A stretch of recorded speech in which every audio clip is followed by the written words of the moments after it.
Hello and welcome to lesson number 5 from the course How to Read Music with Alice Letts.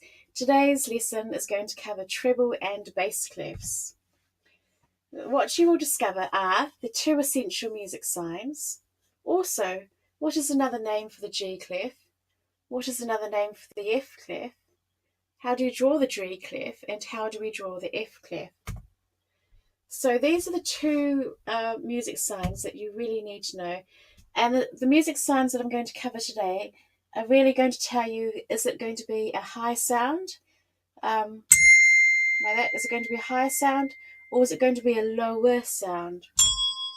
So as you can see, there's not too much difference in those notes, but you can see that one is higher and then one is lower. And when we read music, it's helpful to know these signs. So these signs are referring to pitch. So they're just two signs that you absolutely need to know to start off with, and they will tell us which hands that we use to play the notes that are written on the sheet music, and they will also tell us how high the note is or how low the note is. And these two essential music signs are called the treble clef, also known as a G clef, and the bass clef, also known as the F clef. Now, if we see the treble clef in front of us, then it's going to tell us instantly that we need to be using the right hand to play the notes that are written down there on the treble clef.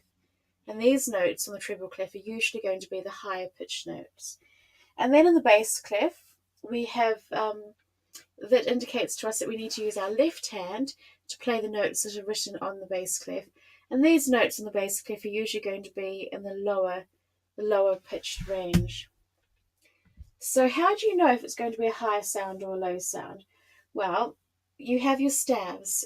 So you're going to have remember the staves we covered in previous lessons? They are just those horizontal lines drawn from left to right. So we've got a staff with 5 lines on it, and if we draw a treble clef on top of that staff, that's going to tell us, well, it's in the treble clef. It's going to be a high pitched note, so we use our right hand to play it. So if we have manuscript paper in front of us and it's only got the staves on it, if it's only got the 5 ledger lines, and that's it, if it doesn't have any of those musical signs written on it, the treble or bass clef, then we really don't know what notes we're supposed to be playing. It's almost meaningless until we allocate one of those signs, either a treble or bass clef. And really, it's up to us, whoever's writing the music, the composer, to decide how high do we want the notes or how low do we want the notes. So it is possible when we're writing our music, we could actually have 2 treble clefs on there, one treble clef in the top staff and another treble clef in the bottom staff, if it is that we want to play all of the notes on the higher pitched range. So, for example, we may decide we want all of the notes to be higher than middle C, so nothing beyond going lower than middle C. And this is what middle C sounds like. It's middle C. So anything higher than that, if we want everything higher than that note, then we'll use treble clef. And we may have our left hand playing the treble clef notes and our right hand playing treble clef notes all at the same time.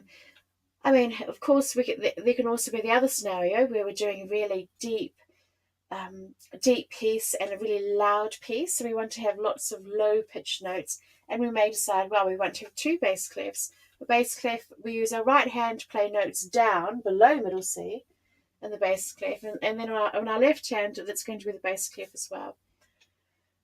And then if you want to get more complicated, then sometimes maybe perhaps in the middle of a piece of music that you're playing, the composer may actually decide, well, they want you to use your right hand to play they may tell you actually, you've got notes on the left hand, but they might give you direction, tell you use your right hand to play the notes there, and they want you to bring your left hand to come up to the treble clef. But that's something for another time. We won't go into that detail now, but just so you know, the basic premise is if you see a treble clef, use your right hand to play the notes. Generally, the notes will be pitched on the level of the middle C and high pitched notes. And if you have a bass clef, you're going to use your left hand to play that, and it's generally speaking anything from middle C lower. So treble clef, we'll go into more detail now. I have listed here on the video a picture of a treble clef. Now the treble clef is also known as the G clef, and there are two reasons for that. The first is that the G clef has developed over time, and in some respects it actually looks like a G, whether it could be like a capital G or could be a lowercase g from the handwriting, from when you write. And the most important reason actually is that the circle, the middle clef, the treble clef starts its life off as a little circle, and it sort of entwines the second line. So if you've got a ledger staff, you've got a staff with 5 lines, and if the first line is on the bottom, the first line is at the bottom, and then you increasingly go up 1, 2, 3, 4, 5. Now the G clef has positioned itself onto the second line, and what this means is that if you have a note, which as we know is a circle, if you see a circle written on that second line, any note on that second line is going to be called G. And so from there, that tells us what notes we're going to be playing. So anything, of course, just below the G is going to be F. Anything just above the G is going to be A.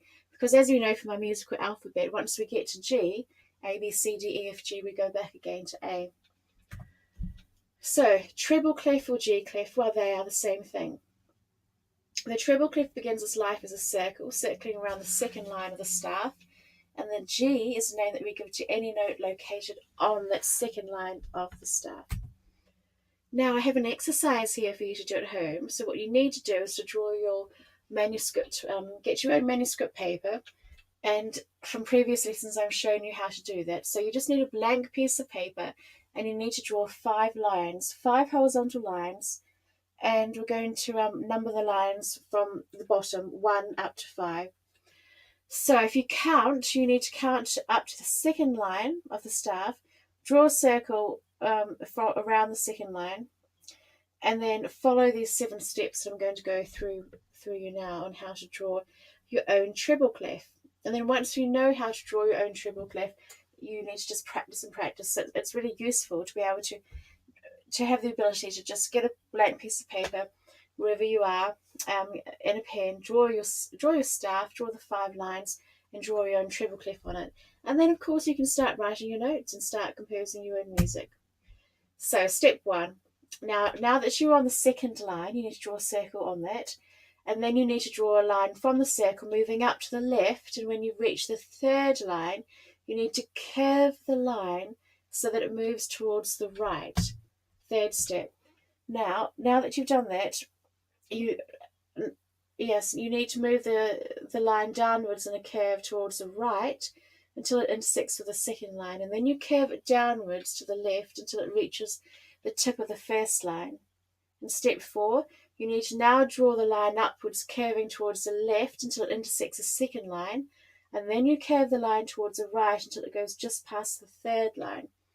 And then in step 5, draw the line upwards to the right until it has just gone past the 4th line, and then turn the line to the left, continuing upwards until it reaches the 5th line.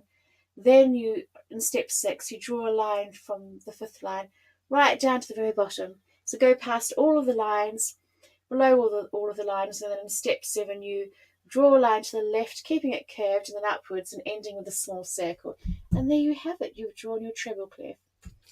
But in this exercise, you'll see that I've given you some drawing the dots.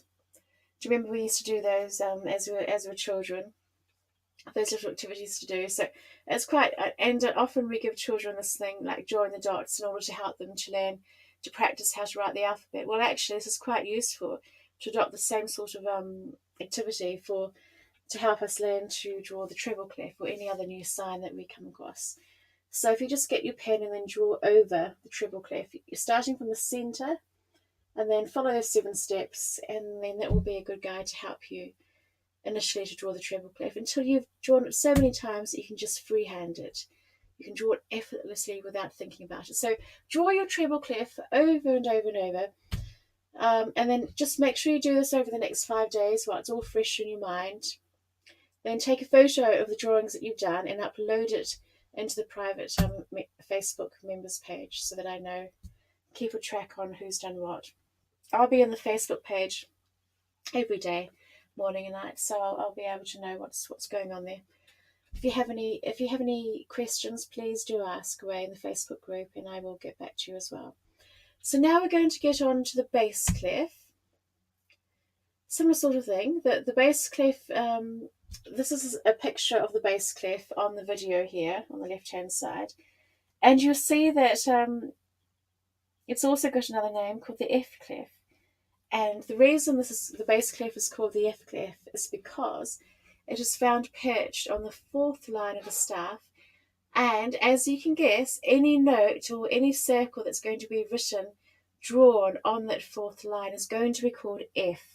So we call the bass clef also the F clef because any note, and as you see, you've got these two little dots drawn on the right hand side of the bass clef. Now these two little dots go either side of the fourth line, and you'll see that further on. Here we go. So I have created these little pictures.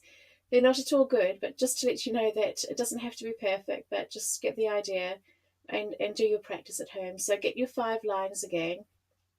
Draw your own staff. So you've got 5 lines. We're counting the first line from the bottom up to line 5 at the top. So the bass clef will begin its life as a circle. It will circle around the fourth line, if you're counting from the bottom. And we will name any note that is drawn on that fourth line as F. So we have an exercise for you to do at home. Get your blank piece of paper, draw the 5 horizontal lines to get your own staff. Now find the fourth line of the staff, draw a circle on it, and then follow these 7 steps. Here we go. Step number 1. On that second line, on the fourth line, draw a small circle. Draw a line from the circle moving down to the left, and when you've reached the third line, you need to curve the line so that it moves upwards towards the left until it hits the fourth line again. Now, in step 3, we need to draw a line upwards towards the right in a sort of curve until it reaches the 5th line, and then you keep drawing in a curve towards the right.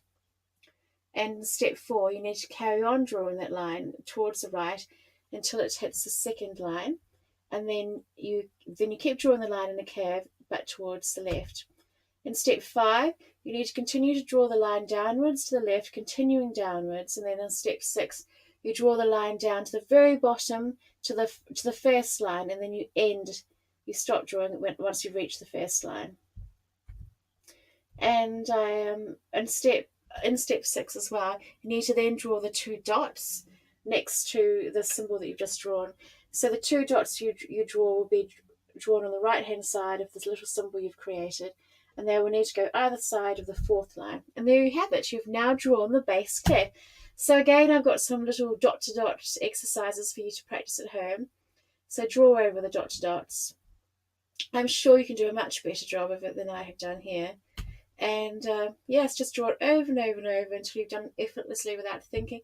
Take photos over the next 5 days. Draw your bass clef, take photos of your bass clef, and post it up to the Facebook group. And we have printables. I have, if you check out the class handouts, I've got the class handout exercises for you to print out at home to help you along with it. So do the work, make it real. Practice drawing your treble clef over and over. Practice drawing your bass clef over and over. Remember that the treble clef begins life on the G note, which is the 2nd line on the staff. The bass clef begins its life. It's known as the F clef because it begins its life as a circle on the 4th line, and any note drawn on the 4th line under the bass clef is going to be called F. Now on your grand staff that you have drawn during the previous lesson, now draw onto your grand staff the treble and the bass clefs. And that is the end. We've come to the end of lesson 5. Congratulations on reaching this far. Make sure you do the work. Share your work onto the Facebook group, and then once you've sorted with that and you're prepared and quite happy to easily draw the treble clef and bass clef, then you can move along to. I'll see you in lesson number 6. But again, if you do have questions, If you've got any concerns about what we've covered in the lesson today, please do post your questions on the Facebook group and I will get back to you. Okay, thank you for your time. Goodbye.